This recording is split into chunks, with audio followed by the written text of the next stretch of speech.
Okay, our recording is in progress. Welcome to this week's episode of Between Two Teachers.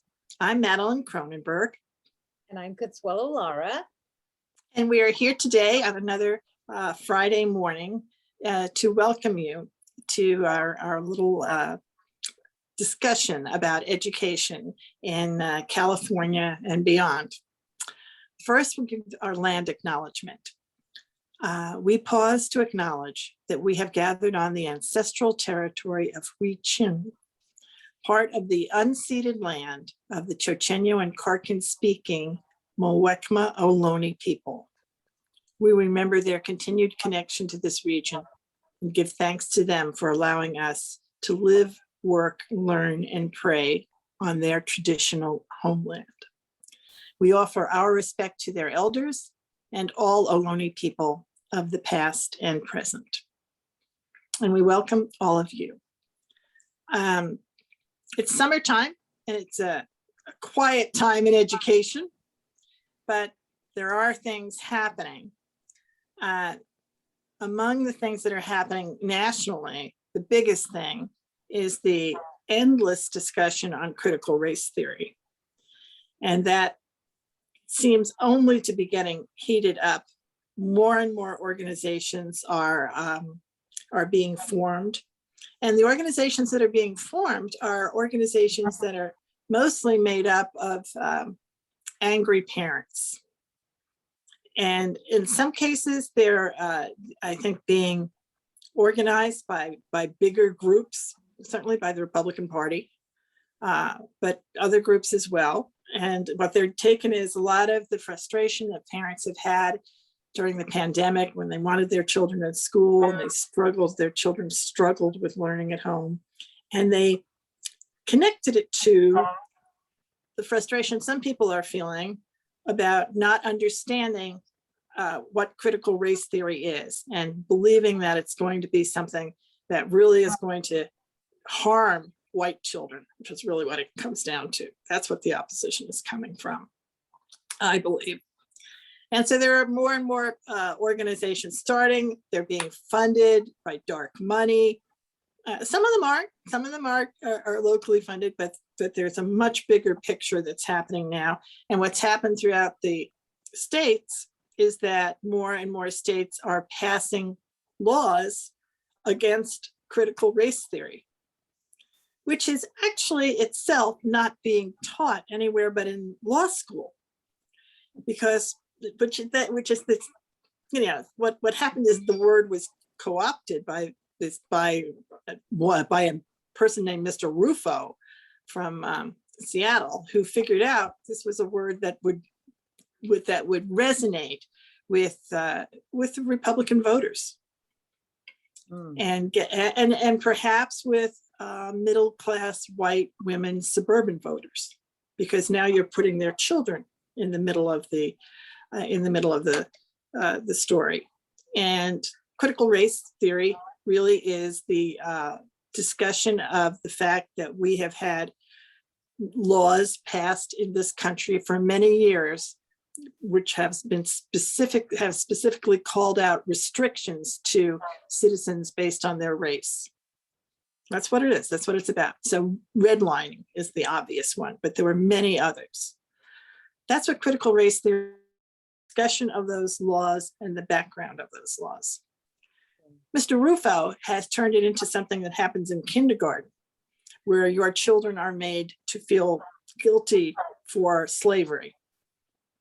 And that's how it's been framed.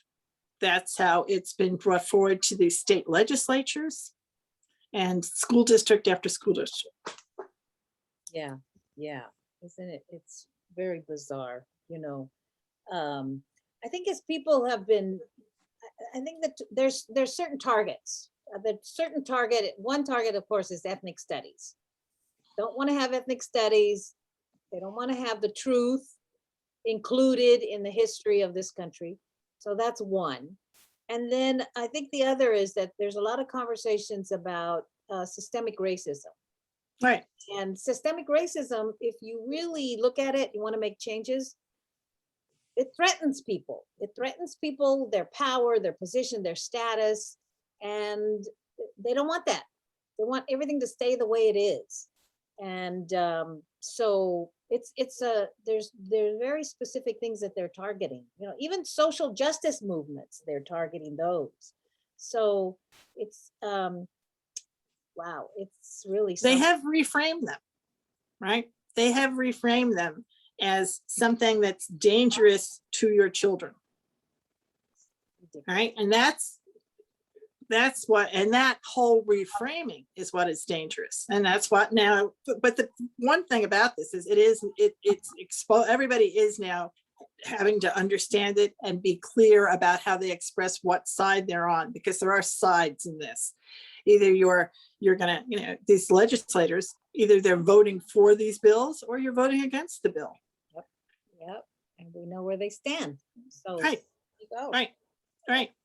And so it's not, there's now a website that tracks how many states, which states have, how many states, they literally are adding up the states that have laws against teaching this or teaching anything. I mean, they're all varieties of laws, but laws basically around what would either be what we would consider social justice teachings or in fact, ethnic studies teachings, right? Right. Where they are simply going back and resetting us to where we were 5 years ago. And this is how far we've come in just 5 years. Yeah. It's a really interesting Oh, thing, but that's out there now. The fact that that's a business model is counting these states and looking at how much energy is being put into this nationwide. Right now, this is a big national story. So, so we have that, right? And the other big stories in California have been that there's a lot of money that's been given to education. It's being given to us to be able to rebuild after the pandemic, right? To help us to recapture learning and to also to understand the needs of social emotional loss. Yeah. Really, many of our families have experienced tremendous loss. Certainly the loss of loved ones, the loss of jobs, the loss of stability. And that's something our children are now having to all recover from. And that's what this year is going to be about. Yeah. It's been very traumatic for students, for their families, and the communities around our schools. So that's where the focus really needs to start. These kids are not going to learn if they're dealing with that trauma, and parents are working hard to, you know, survive. So all of that, and it's a good thing that we need funding for that, for social. Right. It takes time and it takes effort, and the healing process needs to be nurtured, right? So that we're able to in fact do it. And this morning I was really impressed. So I'll bring it up here. We had an opportunity to have a conversation on the Concilio Latino account, which I will link to wherever you're watching this. You're going to be able to watch this other one. And the conversation was with our new West Contra Costa superintendent, Dr. Chris Hurst. And many things impressed me about that conversation. But one of the things that I wanted to point out here is that he said that when we come back to school, he's going to really pay attention to the social emotional needs of our students, and that's going to be very, the highest and most important thing as we begin the year. But he was clear to include the social emotional needs of our staff. Yes, he did. We talked about that as well. Right. And this is not what is usually discussed when you talk about trauma-informed teaching, because that assumes the teacher is not part of hasn't been one of the traumatized. Yeah. Oh, absolutely. And so that outreach is going to be very important. That acknowledgement, just acknowledging that for people. Sure. Right. A lot of pressure was put on teachers. Tremendous pressure. And now in this critical race theory, I mean, they're in the middle of that, More pressure. right? So teachers across the country are feeling that, and you know, people react differently. Some are energized, some are organizing. It's not to say that teachers aren't doing that, because they are, but others are just beaten down. At a time Right. when we're trying to recruit people Well, into that's another thing, right? the profession, yeah, it's difficult, but boy, yeah, that's something that we really need to focus on for sure. Well, he mentioned that. So he mentioned recruiting into the profession, right? And I was going to just share out that one of the best things that's happened for recruitment purposes in a long time is the state of California has changed the requirements around CBEST, which is this high stakes test, which has been a barrier for students of color to be able to get their teaching credential. It's been a problem for years.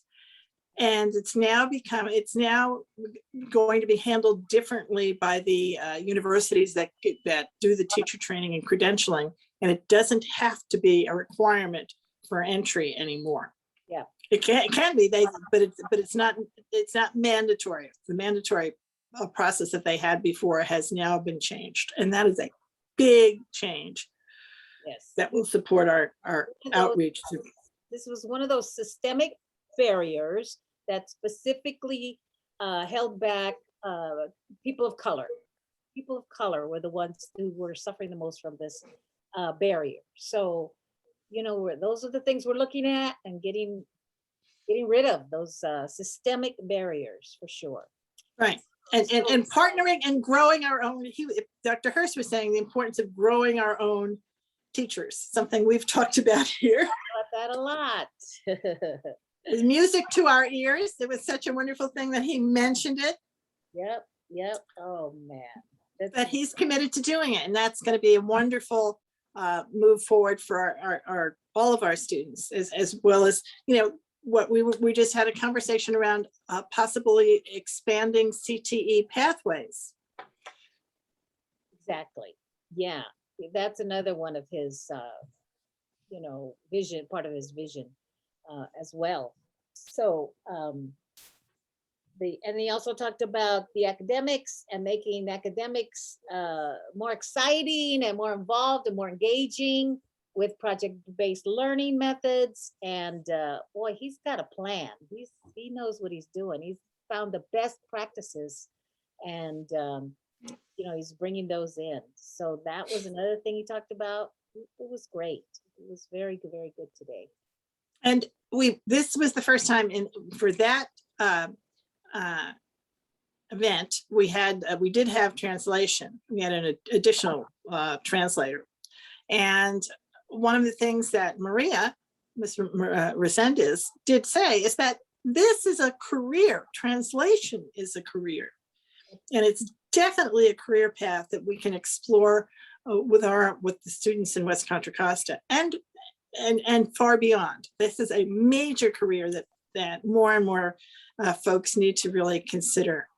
Yeah, it's a certification that you can have. It's a way to make money, and it's like, oh gosh.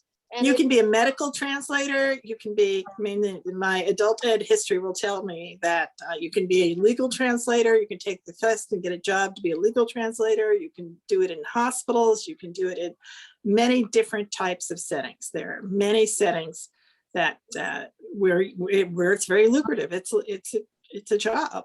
Yeah. So big shout out to Maria Resendez. She's awesome. She's an awesome person in our district. That's right. She is our shout out of the week. I think if we really want to, I want to give a shout out to Maria, and I'm going to give a shout out to the folks, to our, what was the other one? Oh, I know who I want to give a shout out to.